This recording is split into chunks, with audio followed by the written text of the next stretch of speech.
Hey everyone, welcome to Sacred Brand Strategy, where all of your brand strategies are sacred. Today we're talking about the energy of the new moon in Purva Ashada, in the nakshatra Purva Ashada, in the zodiac sign Sagittarius. This is according to Vedic astrology. It's going to be on December 30th, 4:26 p.m. Central Standard Time. And we're just going to just jump right into what it's going to mean for each rising sign, Aries through Virgo. All right. So I have my new deck of cards here. So excited. So just so I can pinpoint more specific areas for you to work in your brand. So I use Vedic astrology, I use traditional brand strategies, and I also use tarot and oracle cards to help you get a really deep and clear understanding of how you can kind of move and flow with the energy of the moon and the lunar cycles to manifest your brand strategy goals. And also to have, I use all these tools to help you have a clear and authentic message that you can share with your audience with confidence, okay? So without further ado, let's go ahead and use these new cards that I made today. I'm so excited. Is personality, your brand personality. Okay, this makes sense. Why? Why does it make sense? Because in your first house, Cancer rising, you have a debilitated and retrograde Mars. And your first house represents personality. Okay, please clarify brand personality for Cancer rising. You also have Rahu's fifth aspect on your you have Rahu's fifth aspect on your first house too. So what is included in your brand personality? That is you have archetypes that can help you and guide you with your brand personality. So like when you hear people talking about the lover or the trailblazer or the nurturer or some other, the leader, the sage, those are different types of brand personalities, and you can mix and match them. There's like 12 main ones you can mix and match and kind of get an idea of what your overall personality is. There's a lot that goes on. Like if you were to work with me, and it would be a lot of pages that you would have to look through to get a deep understanding of what your brand personality is. It's a lot that goes into it, but it's basically you have your personality as an individual, okay? And then you have to create a brand personality for whether it's a personal brand or a brand for your business, a brand for your products. You have to give it some type of personality as well. So please clarify brand personality.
And out comes 5 of Roses.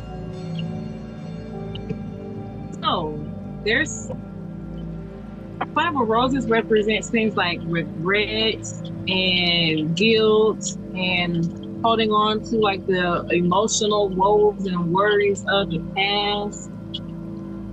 So let's dig deeper into this, like, because there's Mars, with Mars retrograde, there is some type of reflecting on the past, reflecting on actions of the past when it comes to possibly your personal or your brand personality. There could be some regrets, or you just wishing that you took different action. Okay, so let's clarify. Please clarify personality and 5 of Roses.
Diane, it's focus, intention. Think about what you desire, set your sights high, expect the best possible outcomes.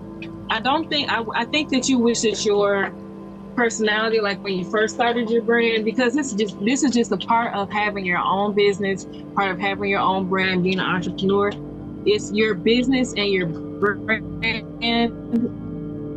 is alive, okay? It's a living thing, and you want to think of it as an actual baby, as an actual child, because when it first gets here on Earth, you don't know it. You have to get to know the child, and the same thing is you have to get to know your brand personality. So maybe when you first started working on your brand or on your business, the personality that you chose or that you thought was right for your brand, you found out it wasn't a good fit, and maybe you have some regrets because of that. But don't regret. It's just a part. It's a part of it. It's a part of being an entrepreneur. Now that you've been in your brand and in your business a little bit longer now, because we are reflecting on the past. And this is what you have to do. You have to be reflecting on your brand and on your business once a week, every day, once a month, quarterly, yearly, annually. You're always reflecting. And why? You're always reflecting so you can do better in the future. So don't have any guilt or regrets of like not establishing the personality that you think is in the most alignment with your brand when you started out, or when you rebranded, or whenever it was. Just dig deep now, do the reflection, and focus on what you feel like your personality is now. Because just do the best right now and go off and run with it right now. And in a year from now, 6 months from now, maybe it'll change. What you're going to do, you're going to go with the flow. You're not going to be willy-nilly and just changing everything once a year. But the more you reflect, the clearer it's going to be, and you won't have to change it as much. But just be cool, okay? No guilt, no shame, no regrets. You're still professional. You still have value. Just move forward, and that's all we can do, okay? That's all we can do. And your brand personality is very intricate. It's not something you can just, oh, I think it's this or I think it's that. It's something that you really have to do some research on, especially if you're looking at your You're looking at your audience, and then you're looking at your competitors, and you're looking at who you really are as a person, and you're putting it all together and creating this brand personality. You're also looking at your markets, you know, and it's I don't want to scare you away from it, okay? It's something that you can do on your own, and I can also help you with, you know, just let me know. Look in the comments, look in the description, and you can see how I can help you with a session, a brand discovery session. So you can like really work on what tweaks you need to make to your brand personality, okay? So, but you can do it on your own, you can do it with me, but just move forward, okay? So let's look at, next time, let's look at your third house. You have Virgo in your third house, and what you need to put efforts into. What you need to put efforts into is, again, Virgo is about being perfectionist, being detailed. So this is what we're reflecting on the changes and the transformations that we think we need to make with our brand, because this could, if you're looking at your personality, it's very possible you might need to rebrand. Okay, so you're looking and now you might have the overall idea, but now it's time to put some details and put some structures into making it, you know, detailed and things like that. So that's what you're focusing on. You're putting your efforts into that. With your this is about getting really the new moon in Purva Ashada is in your 6th house of your daily work routine, right? And so there's also that connection to Virgo, because Virgo rules the 6th house. The 6th house is about your workflows, your SOPs, your daily work routines, your management, your time management, things like that. And there's a newness that needs to happen. Don't regret what fell to the wayside, what opportunities you could have lost, how people might view you and your brand or your business now, because maybe you weren't as detailed and maybe you weren't as organized as you wanted to be. Let all that go. It's a new beginning for you now when it comes to that, okay? So just focus on being structured, workflows, SOPs, boo, boo, boo, boo, a newness in it. Don't do it the way you were doing it that caused you to regret and feel ashamed and guilty. Do it in a new way, okay? Blah, blah, blah, blah, blah, blah, blah. Your 10th house, you have Aries. There's so much action that needs to take place, but you have to reflect and then take the action. So you have Aries in your 10th house of your work environment. And Saturn has its 3rd aspect on your 10th house. So there's a lot of effort that you're going to have to put into, a lot of discipline and a lot of effort that you're going to have to put into your work environment, into your career to reach your goals. A lot of focus, discipline, effort, okay? Because you're doing things in a new way, so that's understandable. So now let's look at your 11th house, and your 11th house is where you have Taurus, and that's also where retrograde Jupiter is. And what this means in your 11th house, that is your earnings. So also, it's a lot of reflecting and restructuring for you, Cancer rising. Restructuring, rethinking on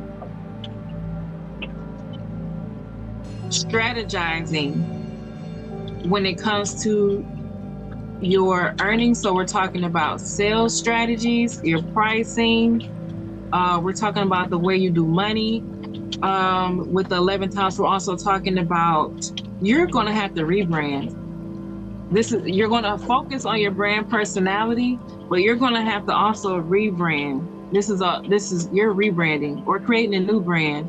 No, this is rebranding. I try to give you a way out. You're rebranding what you already have.